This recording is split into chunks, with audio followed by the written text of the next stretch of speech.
Monde quotidien d'aujourd'hui, lundi 7 octobre 2024. Le thème d'aujourd'hui, c'est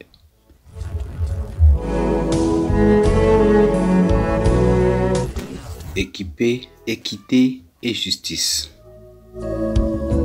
Équité et justice.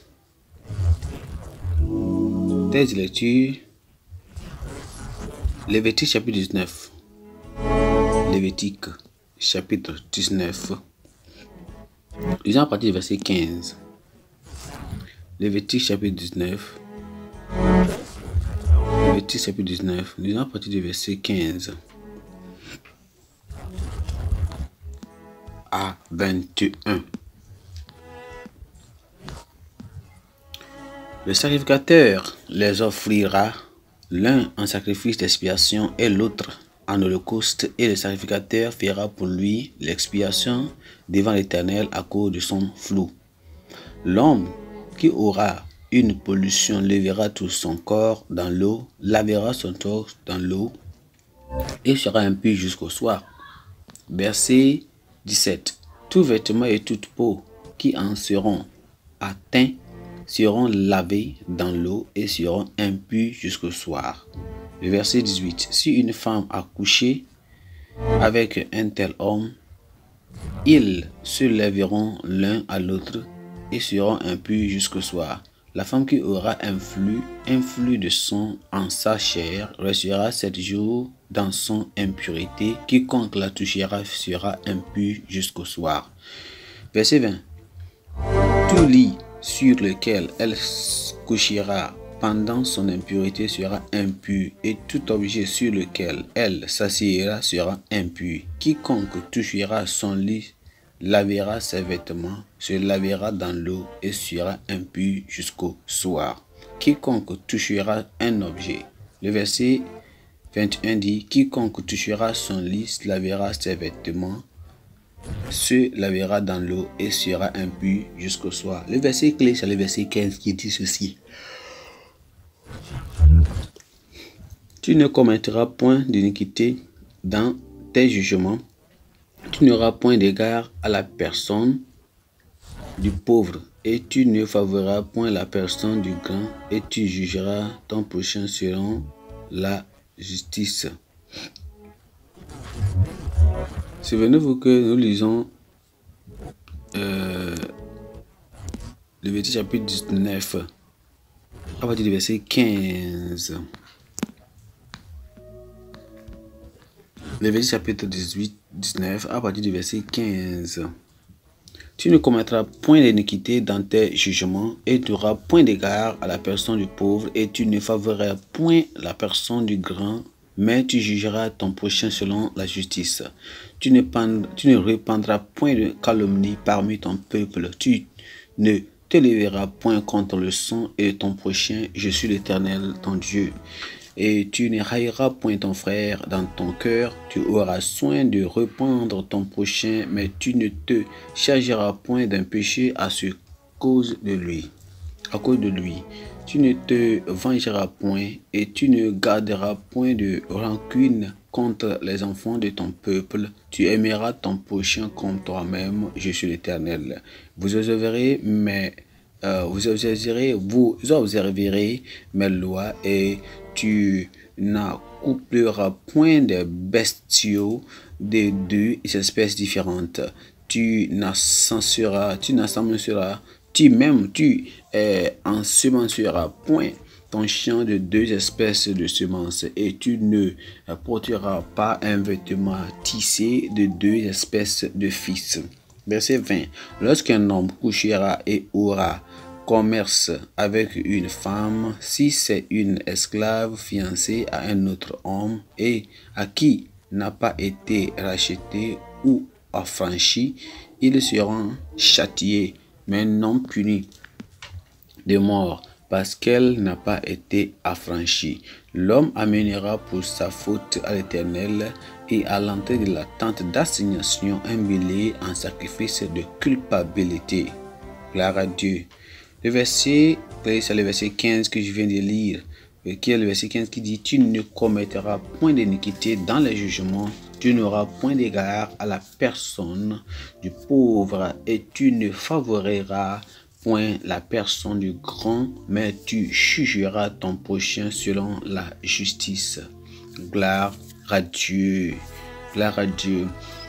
Aujourd'hui, nous regarderons encore ce thème qui est équité et justice. Gloire à Dieu.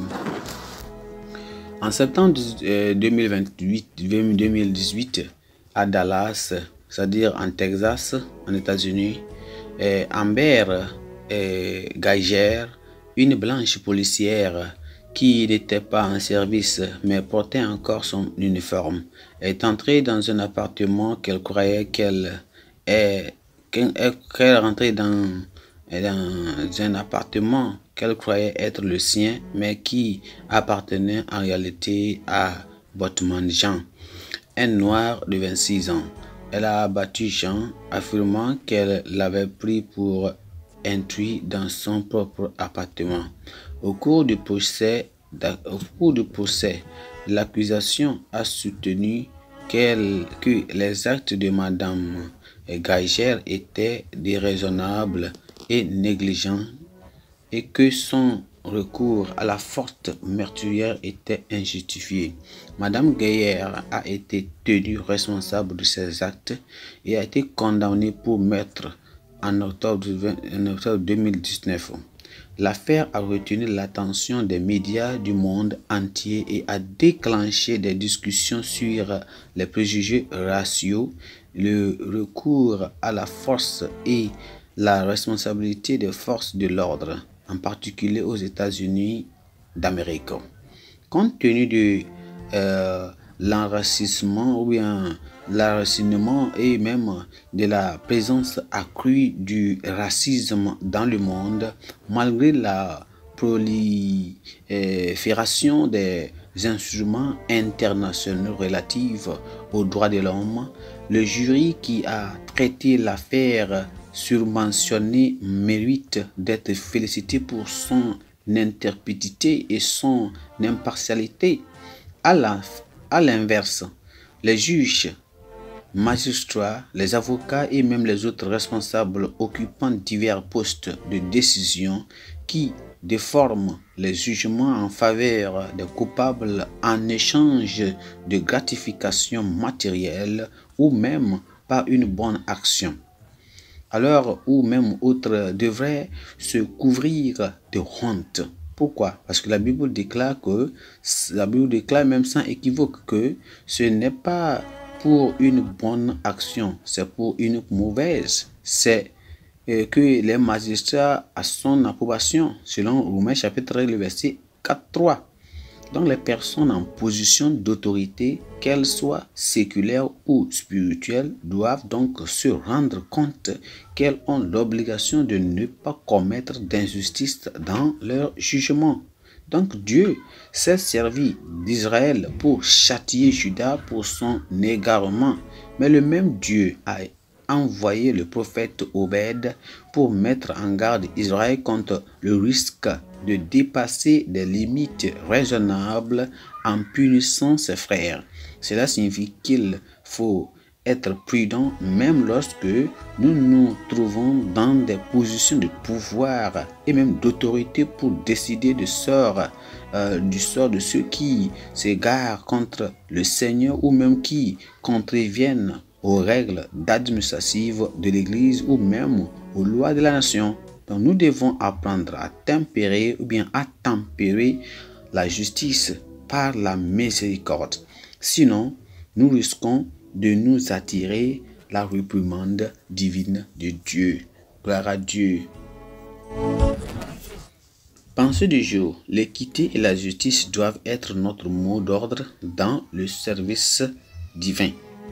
L'équité et la justice doivent être notre mot d'ordre dans le service divin. Gloire à Dieu. La Bible en un nom. Luc chapitre 12 et 11. Luc chapitre 12 et 11. Gloire à Dieu. Man quotidien d'aujourd'hui. Monde quotidien d'aujourd'hui,